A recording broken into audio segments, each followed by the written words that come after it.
और लीला अपने पिता की मृत्यु के बाद माँ के साथ नानी के घर चले गए थे। नानी को पेंशन मिलती थी, उसी से सारे लोगों का खर्चा चलता था। लेकिन फिर एक दिन नानी की अचानक तबीयत बिगड़ गई। नानी ने राघव और लीला को अपने पास बुलाया। सुनो लीला और राघव, शायद मेरा अंतिम समय आ चुका है। मैं तुम दोनों को एक बात बताना चाहती हूँ।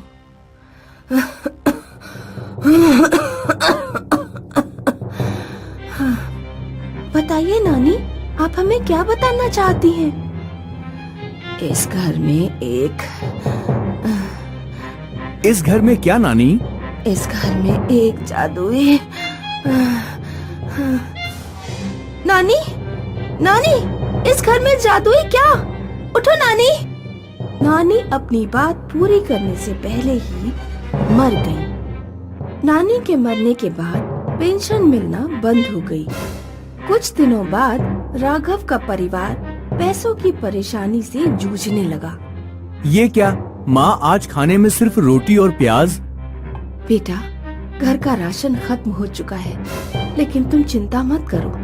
कल से मैं लोगों के घर जाकर कपड़े धोने का काम करूंगी, फिर शायद सब ठीक हो जाए। माँ, तुम अकेले क्या काम करोगी? मैं भी कुछ काम करूँगा और पैसे कमाऊंगा। तुम क्या काम करोगे बेटा? तुम्हें अपनी पढ़ाई भी तो करनी है। पढ़ाई तो दिन में होती है माँ, मैं रात में चौकीदारी का काम करूँगा। राघव की माँ कपड़े धोने लगी, राघव चौकीदारी करने लगा और लीला घर का काम संभालने लगी।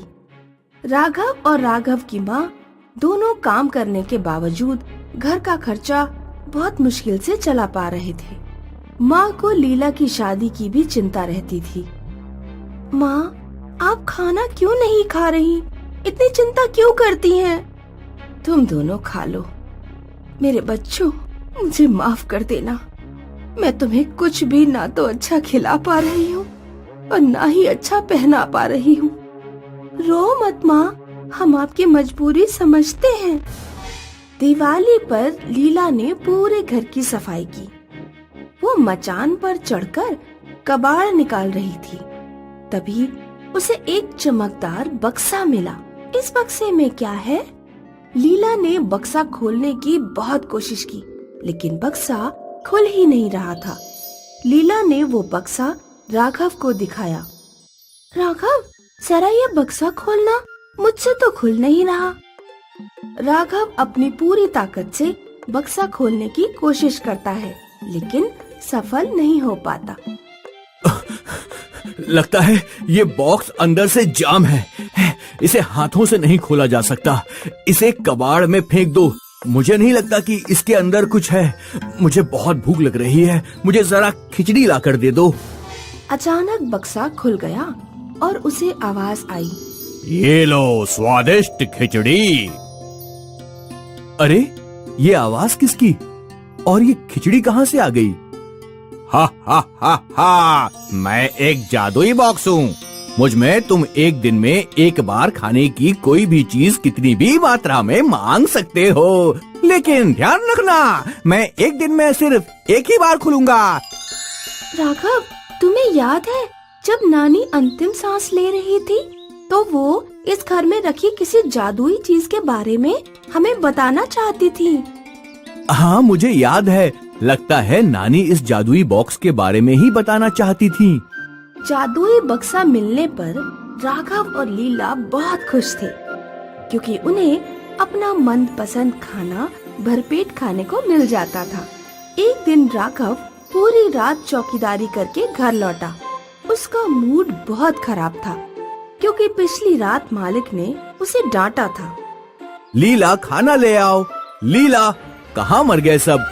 जब मैं घर पर आता हूँ तो कोई घर पर नहीं होता। राघव जादुई बॉक्स से खाना मांगता है। मुझे खीर पूड़ी दो। लेकिन जादुई बॉक्स खुलता ही नहीं। लगता है लीला पहले ही इससे खाना निकाल चुकी होगी। राघव रसोई में जाता है, लेकिन उसे वहाँ भी कुछ नहीं मिलता। राघव का गुस्सा और भी बढ़ जाता है। लीला खुद खाना खा गई और मेरे लिए कुछ भी नहीं छोड़ा। राघव गुस्से में जादुई बॉक्स तोड़ डालता है और जाकर सो जाता है। कुछ देर बाद लीला और माँ जब घर लौटे तो उन्होंने देखा कि जादुई बॉक्स टूटा हुआ है। राघव उठो, ये जादुई बॉक्स कैसे टूट गया? इसे मैंने तोड़ा है क्योंकि तुम्हें बस अपना ध्यान रहता है। मैं कल शाम का खाना खाया हुआ हूँ और अब दोपहर हो रही है। तुमने जादुई बॉक्स से खाना निकाल कर खा लिया और मेरे लिए कुछ भी नहीं छोड़ा। मैंने तुम्हारे लिए खाना ऊपर मचान पर रखा था, मैं अभी लेकर आती हूँ। ये देखो खीर पूरी, ये मैंने ऊपर मचान पर इसलिए रखी थी क्योंकि बिल्ली अक्सर रसोई में घुस जाती है और खाना खराब कर देती है। तब राघव को अपने किए पर बहुत पछतावा होता है, लेकिन अब पछताए होत क्या जब चिड़िया चुग गई खेत। तभी तो कहते हैं कि गुस्से में आकर कोई काम नहीं करना चाहिए। सदन और मदन का मेरे अलावा इस दुनिया में कोई नहीं है। दोनों बहुत ही मेहनती और ईमानदार हैं। इनका खेत है और एक घर भी है। बहुत अच्छे। मेरी दोनों बेटियां भी सर्वगुण संपन्न हैं। दोनों एक ही घर में जाएं और साथ साथ रहें। मेरे लिए इससे अच्छी बात और क्या हो सकती है?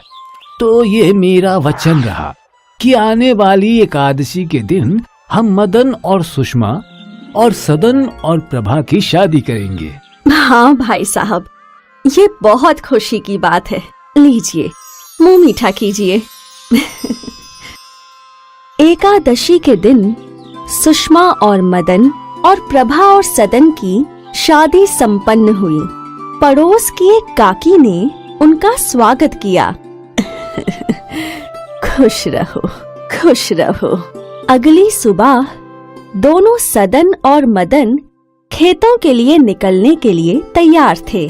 सुषमा, मेरा खाना ले आओ। खाना बनने में थोड़ा वक्त लगेगा। आप दोनों खेत जाइए, मैं खाना वहीं ले आऊंगी। ठीक है। कुछ देर बाद प्रभा, प्रभा। हाँ दीदी, मेरे सिर में बहुत दर्द है, तुम ये बर्तन घस दो। ठीक है दीदी। आपका खेत तो बहुत बड़ा और उपजाऊ है। ये हमारे वर्षों की मेहनत का फल है। भाभी, इस गांव में सिर्फ हमारे खेत हैं, जहां साल के 12 महीने कुछ न कुछ उगते ही रहते हैं। ये तो बहुत अच्छी बात है देवर जी। चलिए, अब मैं चलती हूँ। प्रभा, ये क्या है? तुमने अभी तक घर साफ नहीं किया? वो दीदी, मैं घी बना रही थी, अभी घर साफ कर देती हूँ। तुम कोई भी काम समय पर नहीं करती। कुछ देर में शाम हो जाएगी, अभी तक घर गंदा पड़ा है। दीदी, मैं अभी कर देती हूँ। सुषमा का बर्ताव प्रभा के साथ बदलता जा रहा था। सुषमा को प्रभा से बहुत ईर्ष्या थी, इसीलिए वो उसे रोज जली कटी सुनाया करती। अब तो रोज सुषमा प्रभा से झगड़ने के बहाने ढूंढा करती थी। जल्द ही सदन और मदन को भी समझ आ गया था कि उनकी बीवियों के बीच तनाव बढ़ता जा रहा है। एक रात, ए जी, क्या सच में साल के 12 महीने आपके खेतों में फसल उगती है? हाँ, क्यों? ऐसा क्यों पूछ रही हो? ए जी, आप दोनों भाइयों में बड़े हैं, तो आपका खेतों पर ज्यादा हक हुआ ना? क्या मतलब तुम्हारा? मतलब ये है कि मैं इस घर में नहीं रहना चाहती हूँ। प्रभा और मेरे बीच रोज झगड़े होते हैं। ऐसा चलता रहा तो एक दिन हम दोनों एक दूसरे के दुश्मन बन जाएंगे। इससे तो अच्छा है कि हम कहीं और रहें। लेकिन हम कहाँ रहेंगे? हम लोग आपके खेतों में घर बना के वहीं रह लेंगे। आप एक काम कीजिए ना कि सदन भैया को ये घर दे दीजिए और वो खेत हम ले लेंगे। इससे भविष्य में भी कभी हमारे बीच में कोई झगड़ा नहीं होगा। बात तो तुम्हारी सही है। कल इस बारे में मैं सदन से बात करता हूँ। भाई सदन, तुमने हमेशा मेरी बात मानी है। हाँ भैया, आप बड़े हैं तो आपकी बातों को मानना मेरा फर्ज है। आज मैं तुम्हें अपना एक फैसला सुनाने वाला हूँ। जी भैया।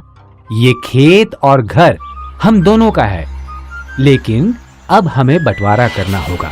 ये खेत मैं अपने हिस्से में लूंगा और घर तुम रखो। लेकिन भैया, क्या हम सब साथ नहीं रह सकते जैसे आज तक रहते आए हैं? तुम तो जानते ही हो कि सुषमा और प्रभा रोज किसी न किसी बात को लेकर झगड़ते रहती हैं। इससे तो अच्छा है कि हम बंटवारा कर लें और अलग हो जाए, और भविष्य में हम दोनों में कोई झगड़ा ना हो। इसके लिए ये बहुत जरूरी है कि हम आपसी सहमति से बंटवारा कर लें। ठीक है भैया, जो आपको ठीक लगे। पता नहीं भैया ने ऐसा निर्णय क्यों लिया है। जो भी हो, हमें उनकी आज्ञा का पालन करना चाहिए। शायद दीदी को अलग रहने में ही सुख मिले। हो सकता है, लेकिन अब हमारा गुजारा कैसे होगा? खेत तो भैया के हिस्से में आ गए। आप घर के बाहर जो थोड़ी जगह है वहाँ सब्जियाँ उगा लेना, और मैं टोकरी बना के बेचा करूँगी। इससे हमारा गुजारा हो ही जाएगा। ठीक है, जैसी भगवान की इच्छा। और फिर सदन ने घर के बाहर ही सब्जियों के बीज बो दिए, और प्रभा भी टोकरियां बेचने लगी। 1 महीने बाद एक जख्मी चिड़िया उड़ते हुए आई। अरे रे रे रे रे, इसके तो पाँव में चोट लगी है। प्रभा, प्रभा, हाँ जी। थोड़ी हल्दी का लेप ले आओ। ये पक्षी घायल है, इसके पैरों पे पट्टी करनी पड़ेगी। अब बहुत जल्द तुम ठीक हो जाओगे नन्हे दोस्त, और फिर से उड़ पाओगे। अब कुछ देर यहीं आराम करो। कुछ समय बाद वो पक्षी उड़ गया। प्रभा, प्रभा, प्रभा, ये देखो, हमारा नन्हा दोस्त हमारे लिए कुछ लाया है। ये देखो क्या है। अरे वाह, ये तो कद्दू के बीज हैं। आप इन्हें बगीचे में बो दीजिए। हाँ हाँ, ठीक है। अगले दिन जैसे ही सदन बगीचे में पहुंचा, वो कद्दुओं को देखकर चौंक गया। प्रभा, प्रभा, क्या हुआ जी? आप इतना क्यों चिल्ला रहे हैं? अरे ये क्या, एक दिन में कद्दू उग गए और बड़े भी हो गए। ये जरूर कोई चमत्कारी कद्दू है। लगता है उस पंछी ने जादुई बीज लाए थे। हाँ, और आज तो मैं कद्दू की सब्जी खाऊंगा। चलो इन्हें अंदर ले चलते हैं। सदन और प्रभा कद्दू घर के भीतर ले गए, और फिर जैसे ही सदन ने कद्दू काटा, अरे रे रे, इतना सारा सोना! अपने पूरे जीवन में पहली बार मैंने इतना सारा सोना देखा है। मैंने भी। आप दूसरा काटिए। सभी कद्दुओं में उन्हें सोना ही मिला। अब जब मदन उनसे मिलने आया तो दोनों ने पूरा किस्सा उन्हें बताया। अच्छा, तो ये बात है। अच्छा है, मैं तुम दोनों के लिए बहुत खुश हूँ। मदन घर आया और उसने ये सब सुषमा को बताया। अच्छा, तो इसीलिए वो इतने अमीर हो गए। अच्छा है ना? सुषमा के खुराफाती दिमाग में फिर से लालच का बीज उगने लगा। आप एक काम कीजिए, उस चिड़िया को पकड़कर उसकी टांग तोड़ दीजिए, और फिर मैं भी उसकी मदद करूंगी। इससे हम भी अमीर हो जाएंगे। क्या ऐसा करना ठीक रहेगा? मैं कोशिश करता हूँ।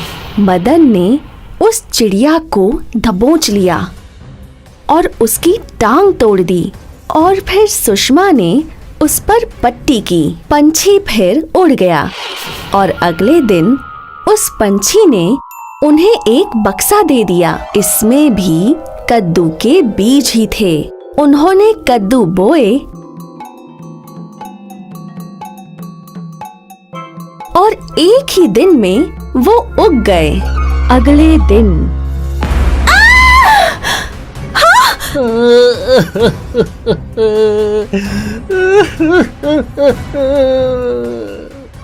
इसीलिए कहते हैं, जैसा बोओगे वैसा पाओगे। सुषमा ने लालच बोया और उसे बुरा फल मिला, और प्रभा ने अच्छाई बोई थी और उसे अच्छी जिंदगी का फल मिला।